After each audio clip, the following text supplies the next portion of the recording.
Guys, today I'm going to cook some ribs. I'm going to cook them on this AKORN over here, which is just a cheap double-walled Kamado style smoker. It's just a very cheap version of a egg or something like that. It's not ceramic; it is ceramic coated on the inside. It does have cast iron grates, but it is not a ceramic egg. But it does do very good just on simple smoking. I have smoked them on my Weber before, and they do great there as well. Weber's an awesome product. I used to be anti-Weber for some reason, and when I got this Performer, I changed my tune. So as you can see here, I've got some St. Louis style cut spare ribs and some baby back ribs. Usually, just for me and my wife, one rack of ribs works, but I had those baby backs in the fridge, and it was either cook them or get rid of them. So I'm gonna cook them today, and we'll just have some leftover ribs. I will kind of walk you through what I do. One thing to remember is there is no wrong way. Well, there is a wrong way, but there is no right way, I guess, to cook a rib or any barbecue for that matter. You cook to your taste and your preference.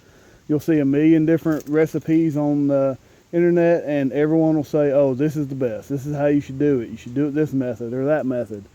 The fact is, as long as the meat's cooked and edible and it tastes the way you want it to taste, who cares how you got there?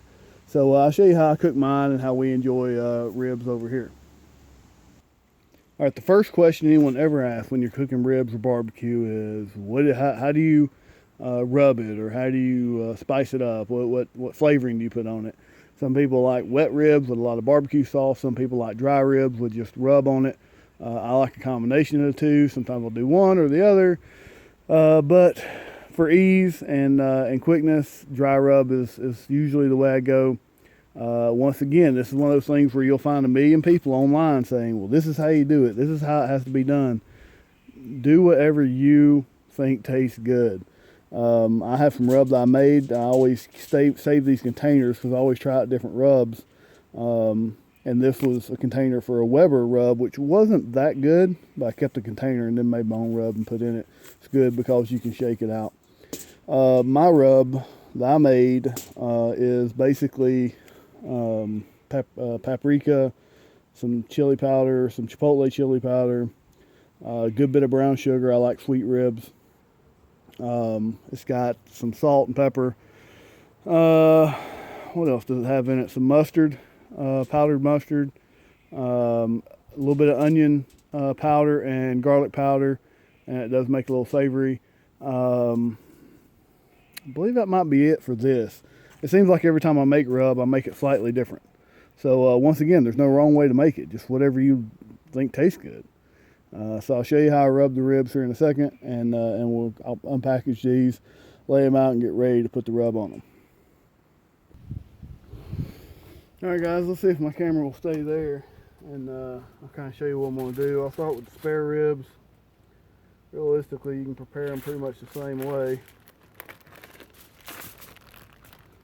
First off, we'll pull these out. And there will be some blood, but that's fine. We'll get rid of this.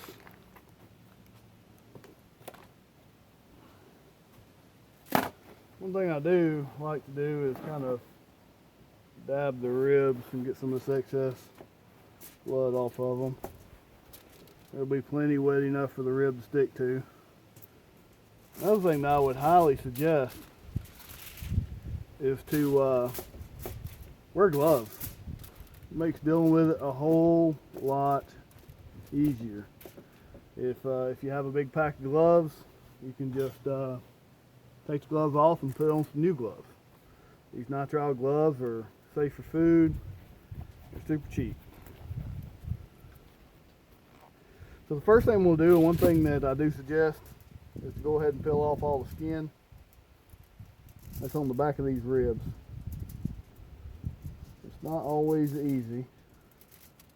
There's different ways to do it. There's people who are very successful at doing it, and people like me who will struggle getting this membrane off.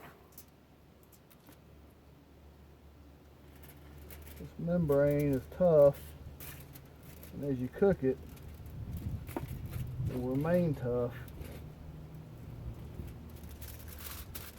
Like it kind of keep that flavor from your rub from really getting into it.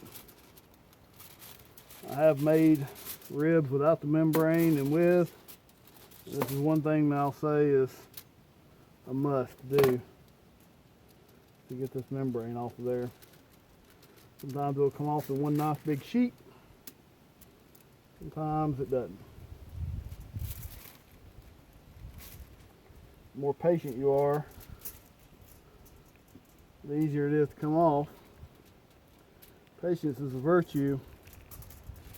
It's a virtue that I do not possess. See some of that fat's coming off with it. That's okay. Fat's good. Fat gives flavor, but it's okay on ribs. Some of that fat comes off with it.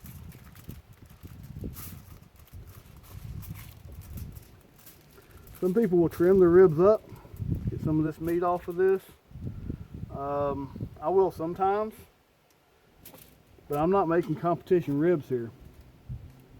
I just want to make sure that it doesn't get undercooked in some places and overcooked in others. So I may cut a little bit of it off, but not much. I mean, more meat's more meat, right? It's just for me and my wife. Who cares if there's a little bit of more meat on the bone and it's not uniformed all the way across. If you're cooking competition ribs, obviously, that wouldn't be good, but I'm not. So I'm not going to worry about it. Now, if you feel hard pieces of fat on here, go ahead and cut them off, because that's just not going to cook well. Okay. So once again, I'm not doing anything fancy, so there you go. That's the rib.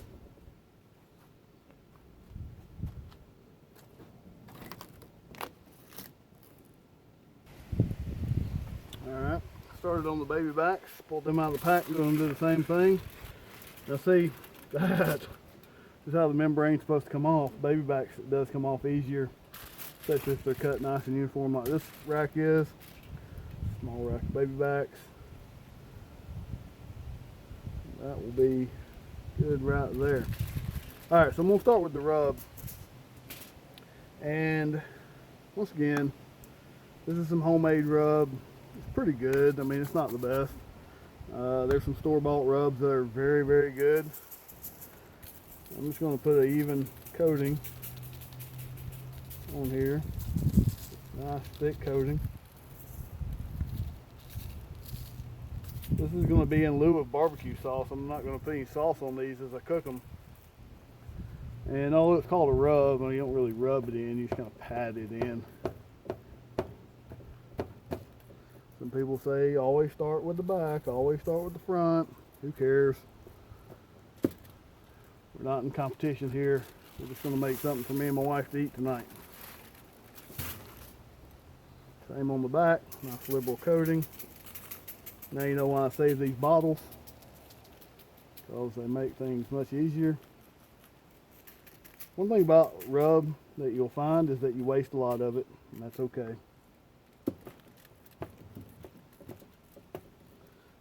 Make sure you get the ends. You do want that barbecue flavor all the way around it.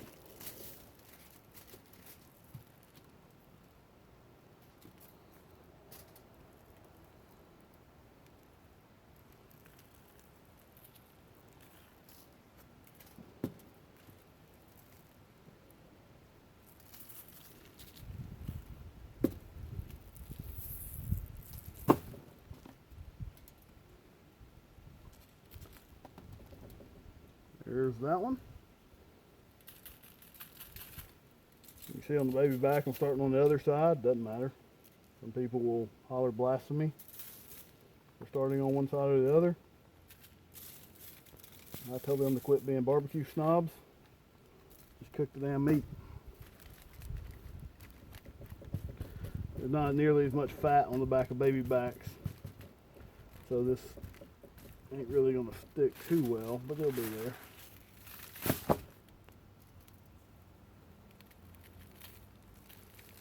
A lot of people are scared of baby backs because they're a little bit harder to cook, a little less fat. They cook quicker because they're smaller. I also don't necessarily like cooking baby backs. Spare ribs are so much easier, in my opinion.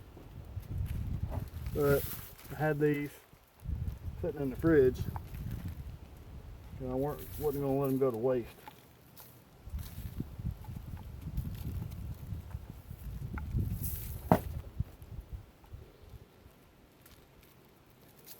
I've seen people put so much rub on that you couldn't even see the striations of the muscle.